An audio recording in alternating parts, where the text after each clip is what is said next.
This is a video response to Shame on Canada, January 1st. Happy New Year, everybody! I didn't really party at all last night, so I'm kind of not hungover right now. So, it's tank top weather here in Phoenix, unlike where Shame on Canada is.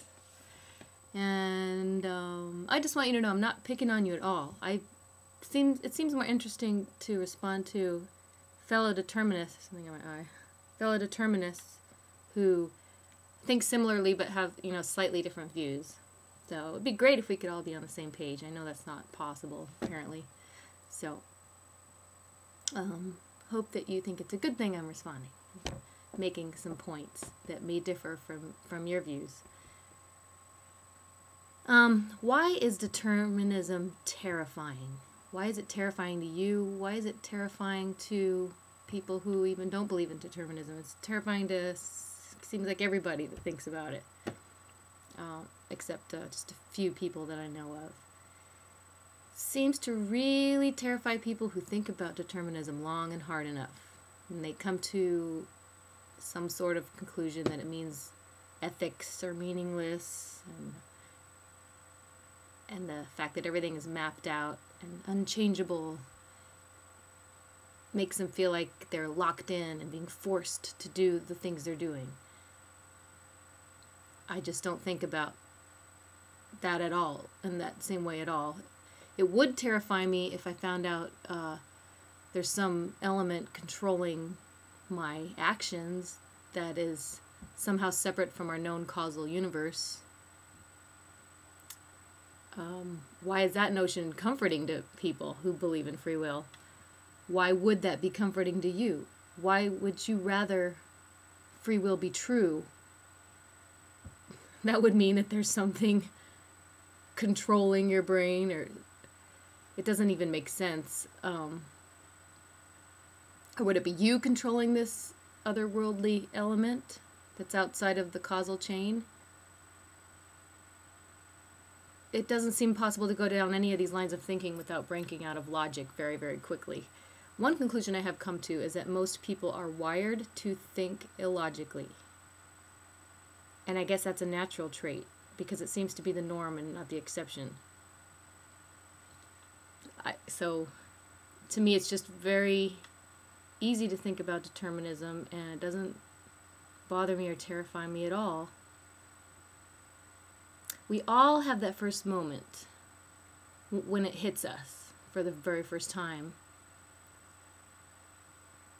that determinism is true. I mean, all of us determinists, that is. We all have that first moment where we go, oh, holy cow. But my first moment was more of a, like, oh, I get it.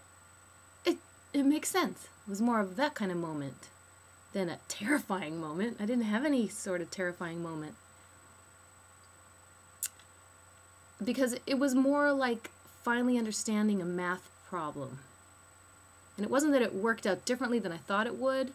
It was more that I didn't understand it since I'd never thought about it long and hard enough, and then at one moment I understood it.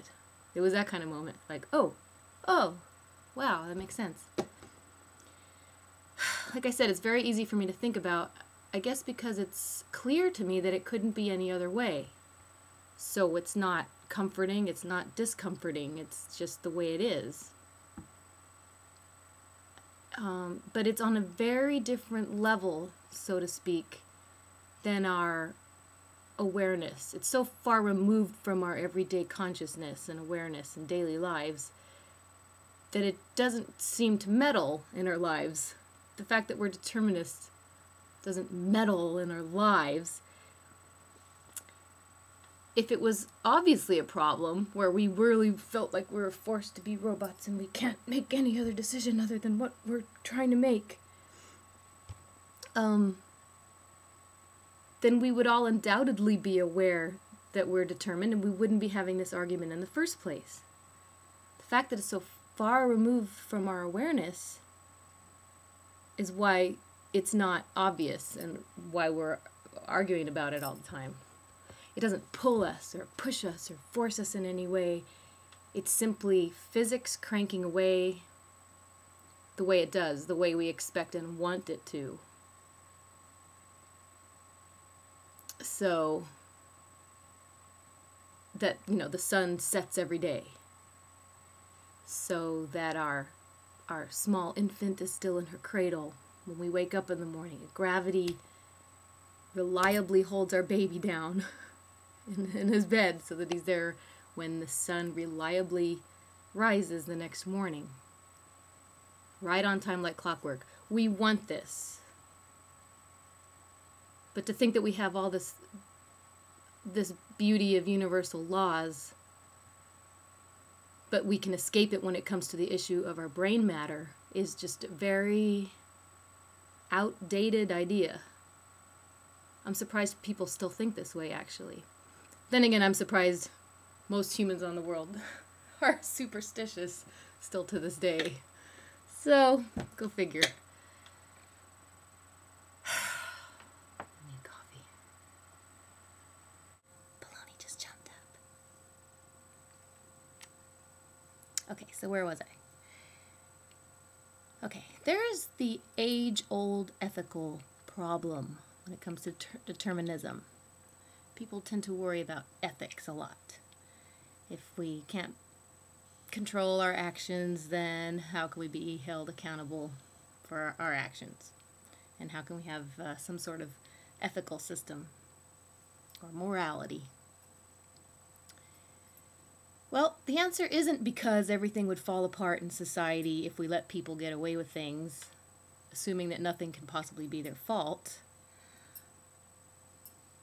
That's what some people finally decide when they think about it long and hard enough, that, well, we can't really, truly be held accountable for our actions, but we still have to, in practice, put people in jail and, scold your kid when they do something wrong, even though they can't possibly help it because they're being forced to do whatever they're doing. The answer is that we should have good morals because we decide to. It's as simple as that. The fact that we are deterministic does not do anything to our lives that was not already happening in the first place.